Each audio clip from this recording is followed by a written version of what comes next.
You're watching BionicDance. Don't run on automatic, instead, please think. Greetings, fellow space travelers. BionicDance here. Today we're looking at some questions from a guy who started a project called Escaping Atheism. I learned about him from a YouTuber named NoelPlum99, to whom you should all be subscribed, link in the crotch bar. His view of atheism is not particularly representative of most of the atheists I've ever met, which is part of why his questions need addressing. The problem here is that he demands simple yes-no answers to questions that can be only answered properly with nuance. Generally speaking, yes-no questions seem intended to lead those being questioned to a predetermined conclusion, and never mind what position is actually being held. Thus, I'm going to answer these questions with real responses, and we'll just see where that leads. Let's do this.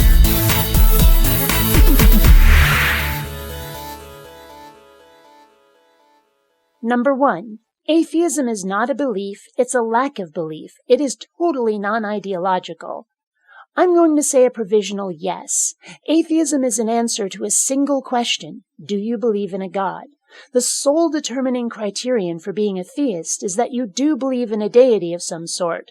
But, as I say, some sort. Once a state of theism is held, there are different faiths like Christianity, Judaism, Islam, the Norse or Egyptian pantheons, Wicca, etc., or even just a generalized belief in a non-specific deity.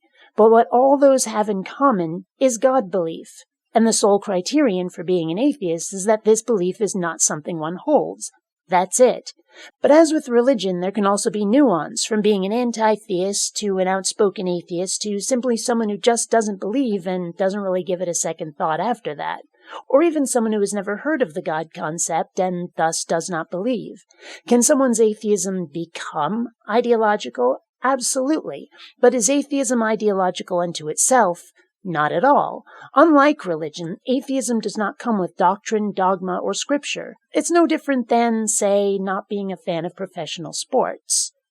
Number 2. Atheism says nothing whatsoever about your personality or your views.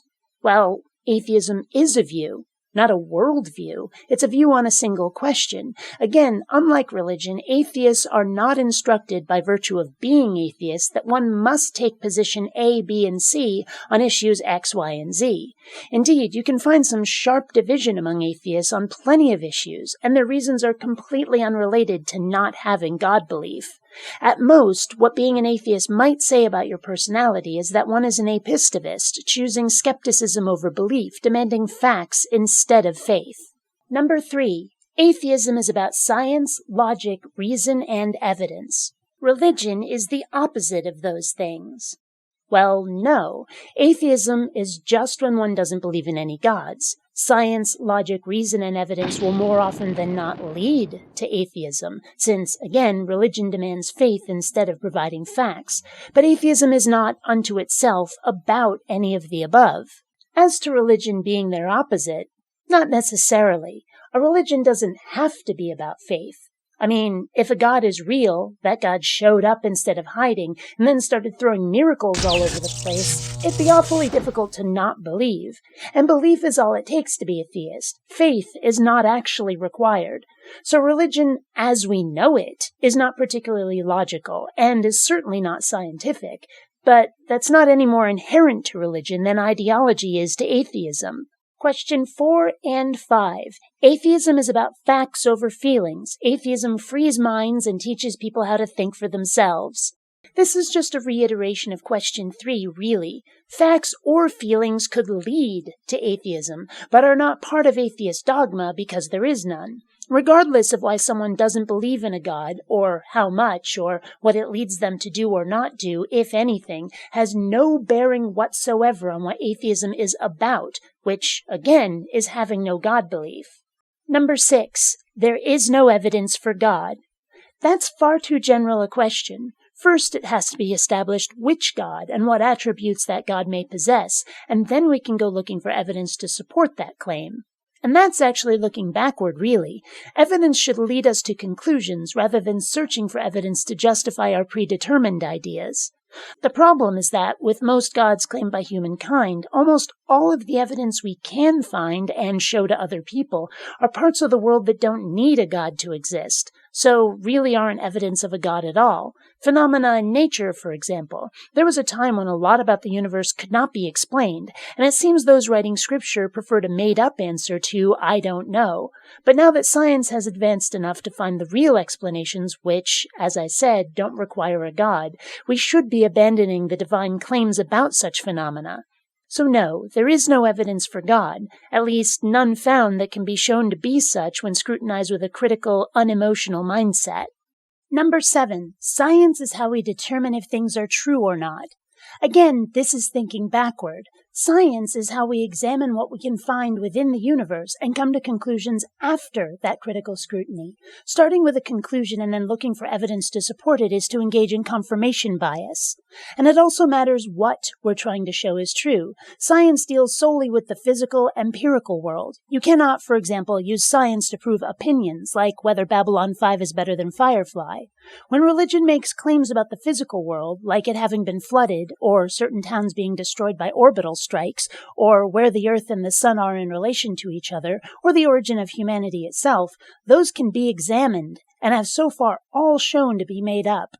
So God, as described in Abrahamic scripture, cannot exist. That doesn't mean no God exists, but the earthly claims made about most gods have been pretty thoroughly debunked, thanks to science. Number 8. The reason we can trust science is that it frequently overturns itself if it turns out to be wrong. Well, kind of. When a conclusion is discovered to be mistaken for one reason or another, yes, our knowledge base of science will be changed. And that's a good thing. Anything that makes our understanding of the universe more accurate is a good thing. Religion, on the other hand, will continue to insist that it's right, up to and including bending over backward to cram their scripture into the new findings somehow, or declaring the part that's been debunked to be metaphorical, rather than being willing to admit error. I think the reasons why that may be are fairly obvious. Number 9. Science is something that helps you overcome religion. Well, yes. As I said, science has shown many religious claims to be erroneous, and that can certainly be an aid to abandoning it. But as I also said, one can come to atheism in many ways, and the implication of this question seems to be that science and atheism are inherently linked, which they're not. Number 10. Religion is delusional or brainwashing. Delusional? Given the claims versus observable reality, that's a fairly safe assumption. As for brainwashing, well, that certainly depends on the religion. Forcing it on children is certainly brainwashing. Bringing adults into something like the Heaven's Gate or Jonestown cults, or heck, Scientology as well. But as an adult, of their own free will, joining a religion that would willingly let them go should they decide it's not for them after all, is not being brainwashed, even if they stay. Still delusional, sure, but of their own free will. 11. Overcoming religion is a good thing because it's backward superstition holding back human progress and enlightenment. Given the lack of evidence and the age of the major religions, backward superstition is an accurate description. Given how many of those religions' followers try to have secular law enforce ancient religious values, it is indeed holding back progress and enlightenment. Theists need to learn to share and to play nicely with the other kids.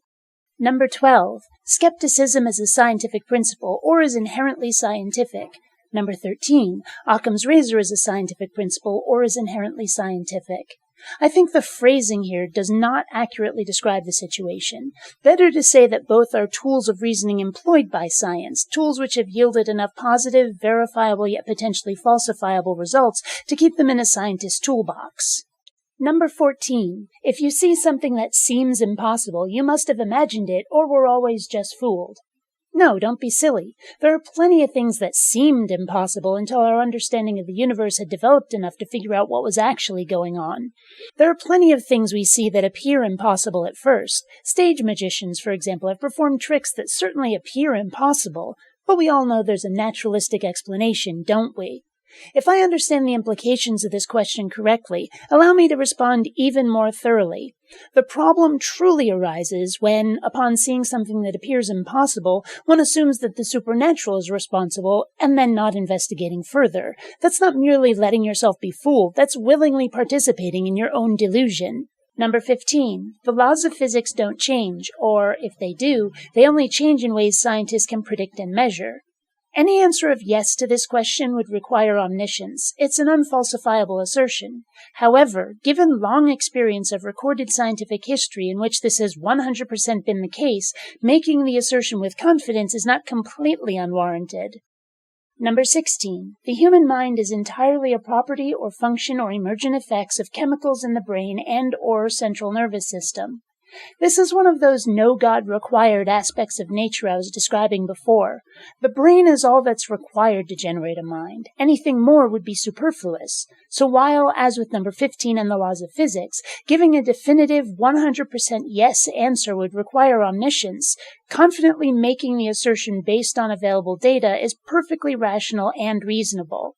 Number 17. There are no forces, phenomena, or entities which exist outside of or apart from physical nature. Number 18. The laws of physics are explained by science. Once again, every scrap of data ever collected would allow making these assertions with confidence, but, again, would require omniscience for 100% certainty. If any of those listed in number 17 exist, they've done a very good job hiding, and anybody asserting they exist has done a rotten job showing them to others.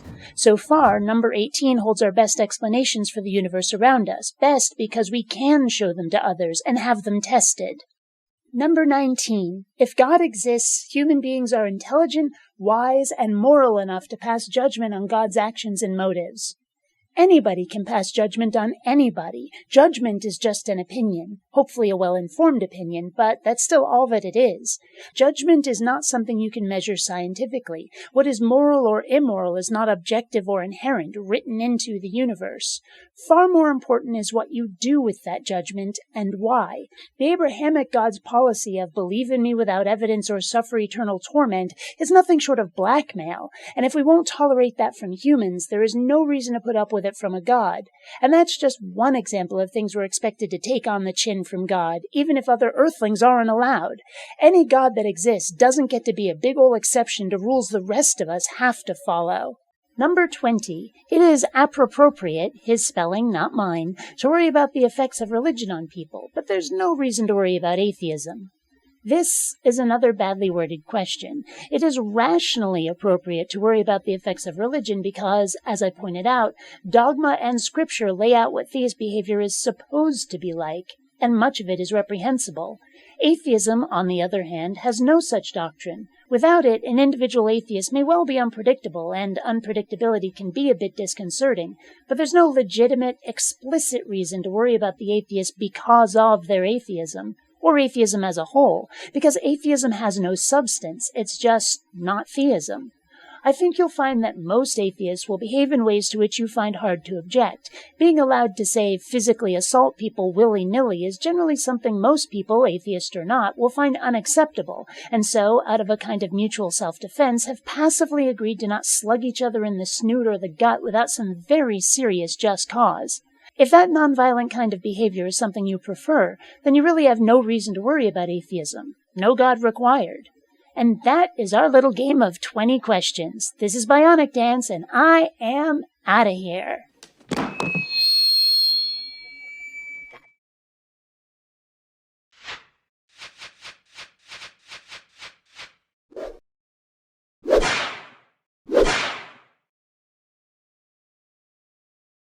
Rating videos has been found to cause fresher breath, enhanced metabolism, and greater sexual magnetism.